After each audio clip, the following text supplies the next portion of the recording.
നമസ്കാരം, എല്ലാ കുട്ടികൾക്കും സുഭാഷ് സാറാണ്. നമ്മുടെ NDA 2 2024 എക്സാം സെപ്റ്റംബർ 1-നാണ്. എനിക്ക് തോന്നുന്നു കുറേ കുട്ടികളൊക്കെ എഴുതുന്നുണ്ട്. ഇത്തിരി നല്ലപോലെ പഠിച്ചിട്ടാണ് എഴുതുന്നത്. കാരണം സമയമുണ്ടായിരുന്നു. മറ്റുള്ള എക്സാം എന്നൊക്കെ പറഞ്ഞാൽ നമ്മുടെ എക്സാമിൻ്റെ കൂടെ ആയതുകൊണ്ട് അത്രയ്ക്ക് നല്ലപോലെ പഠിച്ചിട്ട് എഴുതാൻ പറ്റിയിട്ടില്ല. പക്ഷെ ഇതെന്ന് പറഞ്ഞാൽ നന്നായിട്ട് പഠിച്ചിട്ട് എഴുതാൻ പറ്റുന്ന ഒരു ടൈമാണ്. അതുകൊണ്ട് തന്നെയാണ് അവർ 2 എക്സാം വെച്ചേക്കുന്നത്. അപ്പോൾ ഇതിനെ എഴുതുക എന്ന് പറഞ്ഞാൽ അത്ര ഈസിയൊന്നുമല്ല. എന്തായാലും ടഫായിട്ടുള്ള കാര്യങ്ങൾ അതേപോലെയൊക്കെ തന്നെ നടക്കുള്ളൂ. ക്വസ്റ്റ്യൻസുകളെല്ലാം നമുക്ക് അത്ര ഈസി ആയിട്ട് തോന്നണമെന്നേ ഇല്ല. നമ്മൾ പഠിച്ചതുപോയിട്ടൊന്നും വരണമെന്നേ ഇല്ല. ഓക്കെ, ഇത്തിരി നന്നായിട്ട് മെനക്കെട്ടവർക്ക് എന്തെങ്കിലുമൊക്കെ നല്ല രീതിയിൽ കൂടെ പെർഫോം ചെയ്യാൻ പറ്റുള്ളൂ. അതായത് നമ്മൾ സമയം കളയുന്നില്ല, നമ്മുടെ ക്വസ്റ്റ്യനോട് കയറാം. നമ്മളിന്നൊരു നല്ലൊരു ചോദ്യമാണ് എടുത്തേക്കുന്നത്. ഇതൊക്കെയാണ് നമ്മുടെ എൻട്രൻസിന് വരുന്ന ക്വസ്റ്റ്യൻസ്. വളരെ ഇമ്പോർട്ടൻ്റ് ആയിട്ടുള്ള ക്വസ്റ്റ്യനാണ് കേട്ടോ. ബൈനോമിയൽ കോഎഫിഷ്യൻസുകളുമായിട്ടുള്ള റിലേറ്റഡ് ക്വസ്റ്റ്യനാണ് കേട്ടോ. ബൈനോമിയൽ തിയറത്തിലെ ബൈനോമിയൽ കോഎഫിഷ്യൻസ് അതിൻ്റെ പ്രോപ്പർട്ടി ആയിട്ട് ബേസ് ചെയ്തുള്ളതാണ്. If n+1 CR+1 is to NCR is to n-1 CR-1 is equal to 11:6:3 then n × r nr is equal to, ഇതാണ് നമ്മുടെ ക്വസ്റ്റ്യൻ. അപ്പോൾ ഇവിടുത്തെ പ്രത്യേകത എന്ന് പറഞ്ഞു കഴിഞ്ഞാൽ നോക്കിക്കേ, ഒരു പ്രത്യേകത ഞാൻ ആദ്യം പറയാം. ഇത് n+1, ഇത് r+1. ഒന്ന് കുറവല്ലാണ്ട് ഈ n/r, ഈ n+1 ഒന്ന് കുറഞ്ഞ് n-ആയി, r+1 ഒന്ന് കുറഞ്ഞ് r-ആയി. അടുത്ത് നോക്കിയാൽ മനസ്സിലാവും, പിന്നെ ഒന്നുകൂടെ കുറഞ്ഞു, ഇവിടെ ഒന്നുകൂടെ കുറഞ്ഞു. കണ്ടല്ലോ. അപ്പോൾ ആ പ്രത്യേകതയാണ് ഈ പ്രോബ്ലത്തിൻ്റെ ഏറ്റവും എളുപ്പത്തിൽ ചെയ്യാനുള്ള വഴി. അപ്പോൾ അതിനുവേണ്ടി ഞാനൊരു ചെറിയ റിസൾട്ട് കാണിക്കാം. ഇപ്പോൾ 7C3 എന്ന് പറഞ്ഞാൽ നമുക്ക് അതിന് ഇങ്ങനെ എഴുതാൻ മോനെ, 7/3 ഇൻറ്റു ഈ ഇവിടുന്ന് 7-ൽ നിന്ന് ഒന്ന് കുറയ്ക്കുമ്പോൾ 6, ഇവിടുന്ന് ഒന്ന് കുറയ്ക്കുമ്പോൾ 2. ഇങ്ങനെ നമുക്ക് എഴുതാം. 7C3 can be written 7/3 into 6C2. അപ്പോൾ ഇവിടെ എന്താ സംഭവിച്ചത്? ഈ 7ഉം 3ഉം എഴുതിയ ശേഷം ഇവിടെ നിന്ന് ഒന്ന് കുറച്ചു, ഇവിടുന്ന് എത്ര കുറച്ചു? ഒന്ന് കുറച്ചു. ഇങ്ങനൊരു റിസൾട്ടുണ്ട്. തമ്മിൽ ഈക്വലാണ്. 7C3 ചെയ്താലും 7/3 ഇൻറ്റു 6C2 ചെയ്താലും ആൻസേഴ്സ് രണ്ടും ഈക്വൽ ആയിരിക്കും. അങ്ങനെയാണെങ്കിൽ ആ റിസൾട്ട് നമ്മളിവിടെ യൂസ് ചെയ്ത് ചെയ്യാൻ പറ്റും. എങ്ങനെയാണെന്ന് നോക്കാം. ഇനി മറ്റൊരു കാര്യം നോക്കിക്കേ. ഇപ്പോൾ A:B:C എന്ന് പറഞ്ഞാൽ 2:3:5 ആണെന്ന് വിചാരിക്കുക. ഓക്കെ, 3 പേരുടെ റേഷ്യോ. അങ്ങനെയാണെങ്കിൽ വാട്ട് ഈസ് A:B എന്ന് ചോദിച്ചാൽ 2:3 എന്ന് എഴുതാം. അതുപോലെ B:C എന്ന് പറഞ്ഞു കഴിഞ്ഞാൽ നമുക്ക് ആരെന്ന് എഴുതാം? അപ്പോൾ 3:3 എന്ന് എഴുതാം, 5. ഇതൊക്കെ നമ്മുടെ ഒരു റേഷ്യോ 3:5. ഓക്കെ, അല്ലെങ്കിൽ 3/5 എന്തേലും റേഷ്യോ എന്ന് പറഞ്ഞാൽ ബൈ ആണ്. ഇവിടെ ഞാൻ നോക്കിക്കേ, ഇതേ ഈക്വൽ ടു 11:6:3 എന്ന് പറയുമ്പോൾ ഇതേ ഈക്വൽ ടു ഇത് എല്ലാം ഇതാണ്. ഏതാണെന്നറിയാമല്ലോ. ഓക്കെ, അപ്പോൾ ഇവിടെ നമുക്ക് എഴുതാൻ പറ്റുന്നത് n+1 CR+1 ബൈ, ഞാൻ ഈസ്റ്റുവിനെ അങ്ങ് ബൈ ആക്കുവാണേ, ഇതേ ബൈ ഇത് is equal NCR equal to ഇവിടെയും ഇതേ ബൈ ഇത് മീൻസ് 11 എത്രയായി?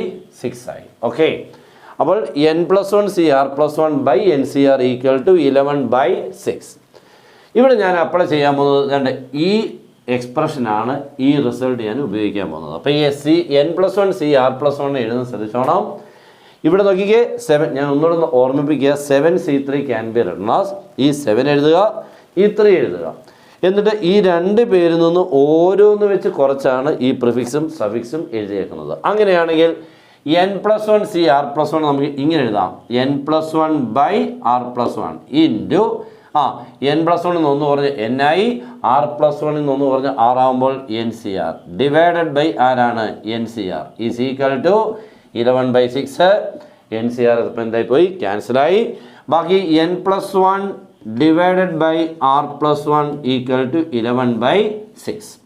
വേണമെങ്കിൽ ക്രോസ് മൾട്ടിപ്ലൈ ചെയ്ത് നമുക്ക് വേണമെങ്കിൽ ഒരു ഇക്വേഷൻ പോലെയൊക്കെ ആക്കാം. ദാറ്റ് ഈസ് 6n ആണല്ലോ, 6 × n, 6n + 6 equal to 11r + 11.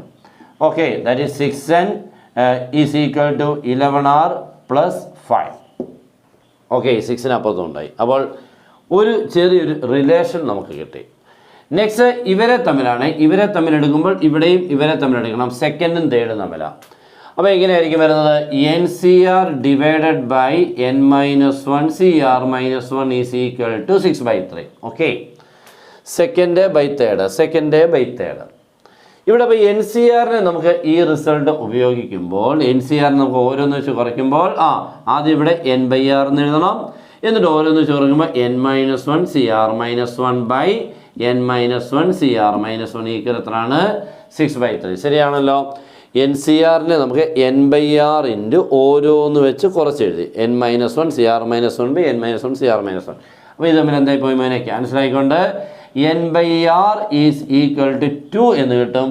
Or n is equal എത്ര കിട്ടും? 2r. ക്രോസ് മൾട്ടിപ്ലൈ ചെയ്താൽ n ഈക്വൽ എത്രയായി? 2r. നമുക്ക് വേണ്ടത് n ഇൻറ്റു ആറിൻ്റെ വില. അപ്പോൾ n ഉം r എത്ര എന്ന് കണ്ടുപിടിക്കണം. അപ്പോൾ n ഈക്വൽ 2r എന്ന് കിട്ടി. ഞാൻ ഈ n-ൻ്റെ പ്ലേസിലോട്ട് 2r എന്ന് കൊടുക്കാൻ പോകണം കേട്ടോ. അപ്പോൾ എങ്ങനെ വരും ഈ ഇക്വേഷൻ? എങ്ങനെ വരും മോനെ? 6 ഇൻറ്റു ഈ n-ന് പകരം 2r. അപ്പോൾ 6 ഇൻറ്റു n എന്ന് പറഞ്ഞാൽ 6 ഇൻറ്റു 2r 12r. ഓക്കെ, അപ്പോൾ 12r ഈസ് ഈക്വൽ ടു ഉണ്ടല്ലോ 11r പ്ലസ് 5. ഇതിപ്പുറത്ത് വരുമ്പോൾ 12r minus 11r 1r is equal എത്ര കിട്ടി? 5. അപ്പോൾ r ഈസ് ഈക്വൽ എത്ര കിട്ടി?